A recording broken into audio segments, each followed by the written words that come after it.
Saludos cordiales, estudiantes. Bueno, vamos a continuar con la unidad número 1, lo que concierne al capítulo 1.3, lo que son el ciclo de funcionamiento de los motores de combustión interna. Entonces se dice que los motores de combustión interna se tienen como ciclos de trabajo, o los ciclos de funcionamiento son de 4 tiempos y de 2 tiempos. Entonces esto se va a diferenciar con lo que son la renovación de la carga al momento del escape y de la admisión.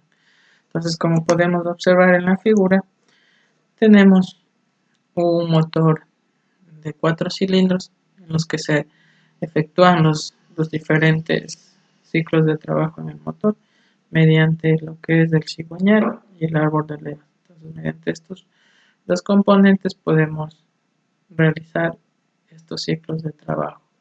Entonces aquí tenemos un motor de tipo gasolina o de ciclo Otto, como ya lo hemos estudiado en los anteriores capítulos. Entonces aquí podemos ver cómo funciona este tipo de motor. Entonces continuamos. Entonces aquí tenemos los motores de 4 tiempos. Entonces estos motores dice que trabajan con 2 vueltas del cigüeñal o con 4 carreras del émbolo. Entonces desde ahí viene su denominación, motores de 4 tiempos. Entonces aquí tenemos los cuatro tiempos, los 4 ciclos de funcionamiento de los motores de combustión interna, los cuales el primero es el ciclo de admisión, luego es el de compresión, expansión o trabajo y el escape. Entonces vamos a ir analizando cada ciclo de funcionamiento. Entonces tenemos el primero que es el ciclo de admisión o la fase de admisión. Entonces en esta fase lo que se hace es que una válvula de admisión permite la entrada de aire hacia la cámara de combustión.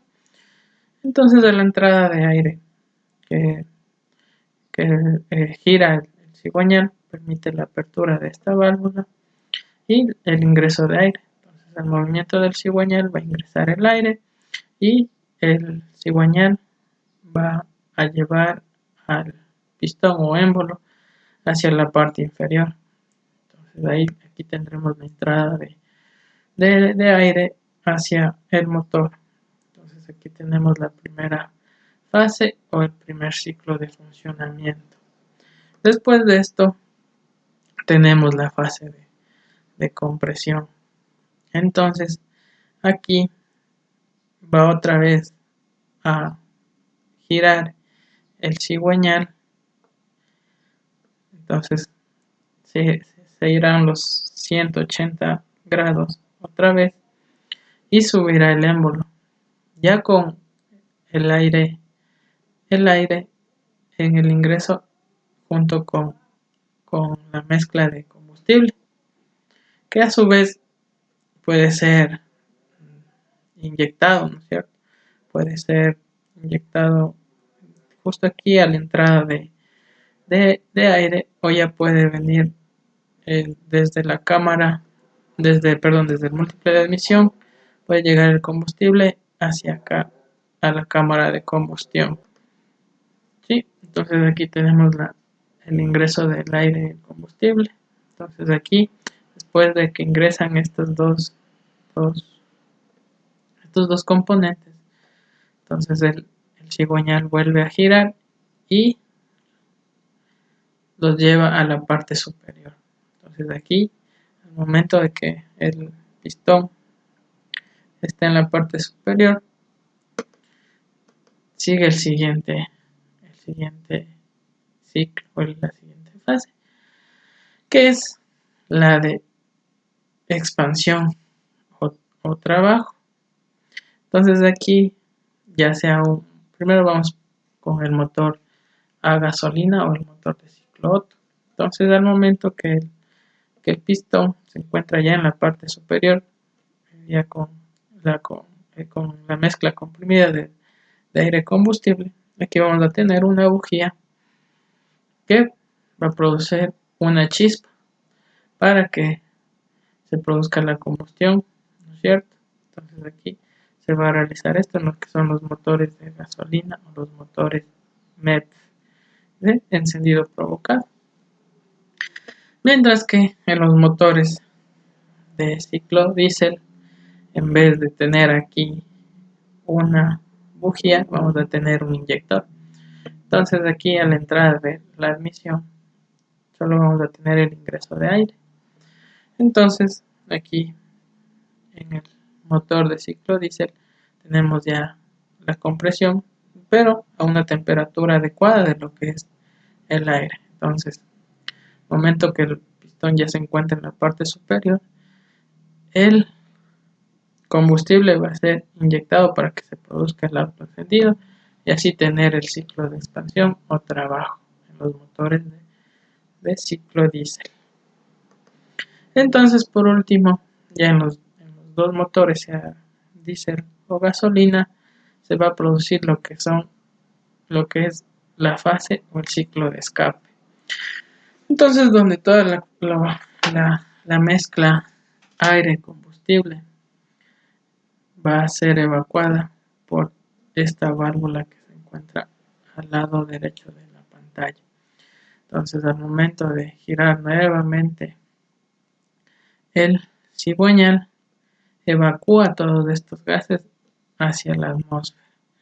Entonces, ahí nuevamente se cierra la válvula de escape y se inician nuevamente otra vez los ciclos antes mencionados.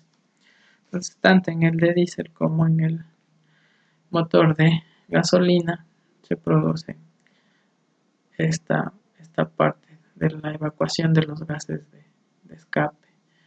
Entonces, es la quema que se realizó a la entrada del aire y combustible y por medio de la chispa, y en lo que son diésel la entrada de aire y la pulverización del combustible. Y entonces esto también tenemos lo que son el avance de la apertura de admisión, el retraso al cierre de admisión, lo que es el avance al encendido. Entonces tenemos estas nomenclaturas también en lo que se refiere a los procesos de funcionamiento del motor, ¿no es cierto? Entonces dice el avance a la apertura de admisión, como el ángulo de giro por el cigüeñal desde el inicio de la apertura de la válvula de admisión hasta el punto muerto superior, ¿no es cierto?, del émbolo. Entonces aquí hay un adelanto que se produce a la entrada del aire. Entonces también tenemos retraso, lo que es el cierre de esta válvula, ¿no es cierto? Entonces luego igual tenemos un avance al encendido. Entonces en lo que se refiere a los motores a gasolina tendremos un avance en el salto de la chispa, ¿no es cierto? Y en el combustible, en los motores a diésel tendremos un adelanto en lo que se refiere a la inyección o al pulverizar lo que se refiere el aire. Entonces igual tenemos avance en la apertura del escape, igual tenemos retraso al cierre de la válvula de escape, ¿no es cierto? Entonces hay que tener muy en cuenta también esos temas. Y aquí podemos ver estos ángulos, ¿no es cierto? Entonces el tema es a la entrada y a la salida de los gases de escape, ¿no es cierto? Entonces aquí tenemos lo que es la admisión y lo que es el escape. Entonces aquí tenemos el retraso al cierre de escape, ¿no es cierto? Y el adelanto del escape. Asimismo también tenemos el adelanto a la apertura de la válvula de escape y el retraso al cierre de la admisión. Perdón, aquí me confundí. Aquí es el adelanto a la apertura de la admisión y aquí es el retraso al cierre de admisión, ¿no es cierto? Entonces aquí tenemos igual el adelanto a la apertura de escape y en esta parte al cierre de la apertura de escape. ¿Ya? Entonces hasta ahí tenemos lo que es el funcionamiento del motor de combustión interna. Entonces En este momento, continuando lo que es la unidad número 1, tenemos el último tema, que son los combustibles. Dice, la principal diferencia entre las cámaras de combustión de los motores de encendido provocado y los motores de encendido por compresión radica en su volumen respecto al cilindro, es decir, en la relación de compresión. Para evitar el encendido espontáneo de la mezcla, la relación de compresión máxima en un motor de encendido provocado operado con gasolina debe estar en un entorno de una relación de compresión de 12. ¿Ya? Entonces, sin embargo, para conseguir el autoencendido en los motores de encendido por compresión, es necesario elevar la temperatura del aire durante la compresión, por lo que se recurre a relaciones de compresión más altas, en un rango típico entre 15 a 21. Entonces, como vemos, es un gran margen de lo que es la relación de compresión, tanto en los motores de gasolina como los motores a diésel. Es mucha la diferencia, ¿no es cierto? Entonces, debido al autoencendido que necesita realizar los motores los motores de encendido por compresión, ya que necesitan unas elevadas temperaturas de aire para que se pueda realizar el autoencendido al momento de inyectar el diésel. Entonces aquí podemos observar los diferentes combustibles que pueden estar, con los que se pueden trabajar los diferentes motores, ¿no es cierto? Entonces, es una ventaja ya comentada de los motores de combustión interna, es que pueden utilizar combustibles con diferentes composiciones y diferentes fases, líquidas o gaseosas. Lo mencionamos en los capítulos anteriores, que también podemos hacer trabajar motores con combustibles sólidos, ¿no es cierto? Como era el búnker. Entonces aquí tenemos una tablita con la cual nos ayudamos para ver los diferentes tipos de combustible que se puede llegar a tener, aunque en el país solo se tiene la gasolina y el diésel, ¿no es cierto? Todavía no se ha utilizado otro tipo de combustibles. Entonces aquí tenemos gasolina, etanol, metanol, éter terciano, butiléter. Entonces todos estos combustibles líquidos nos van a permitir trabajar en motores. O como mencionamos en la anterior clase, también se pueden utilizar gas natural y gas licuado de petróleo. En nuestro país fue un año, no recuerdo por qué año fue, creo que fue por el 2009, que se empezó a utilizar mucho el gas licuado de petróleo, ¿no es cierto?, en taxis. Entonces, debido a su composición, era muy factible y peligroso, pero utilizarlos en los motores a gasolina. Si no se tenía una adecuada instalación de estos, podríamos tener grandes accidentes.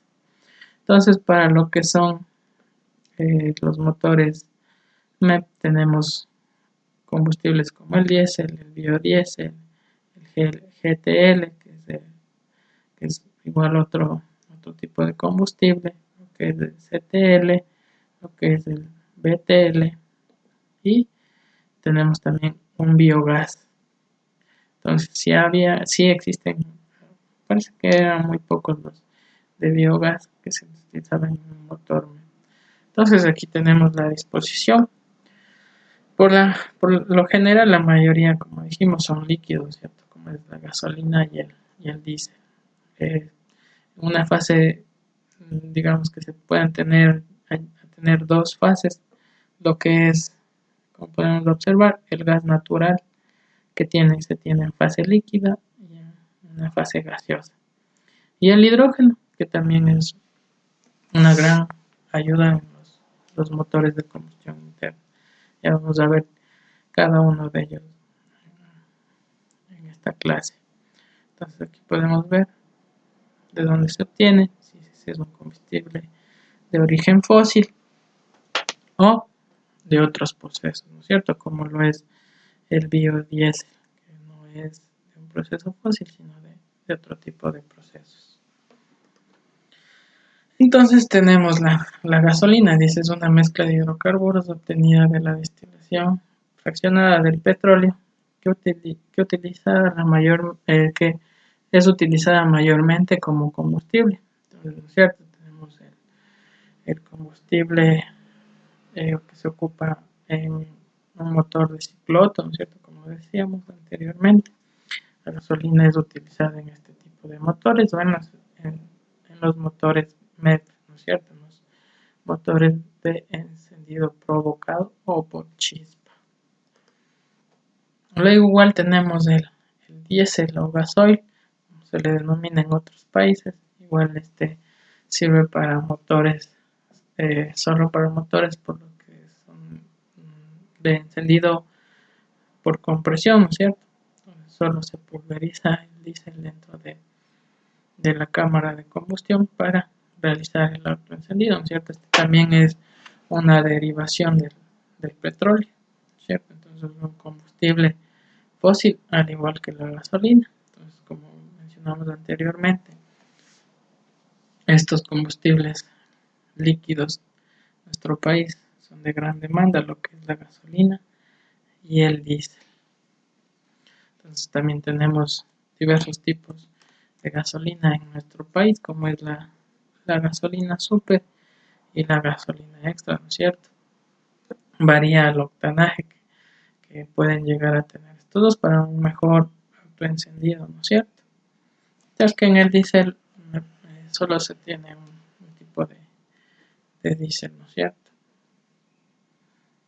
Pero ojalá con el tiempo se puedan ir mejorando estos combustibles, aunque es un poquito complicado debido al petróleo que se tiene en nuestro país, ¿no es cierto? Entonces, como también observamos anteriormente, tenemos un tipo de combustible que es el gas natural, ¿no es cierto? Entonces, ¿por qué se lo utilizaba esto en los motores de gasolina?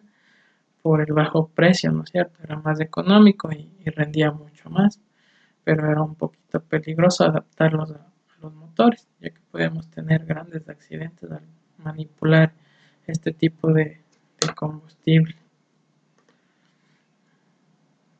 Luego también teníamos el gas licuado de petróleo, ¿cierto? Que era principalmente está conformado igual por propano y butano, igual es otro tipo de, de derivación del petróleo. Igual funciona como un sustituto de la gasolina, ¿no es cierto? No se lo puede tener en todos los países de este tipo de sistemas debido a que el costo del gas en otros países es sumamente costoso, ¿no es cierto? Aquí tenemos ese privilegio, por lo que todavía nosotros dependemos del petróleo, ¿no es cierto? Entonces, en otros países el cilindro de gas es demasiadamente costoso.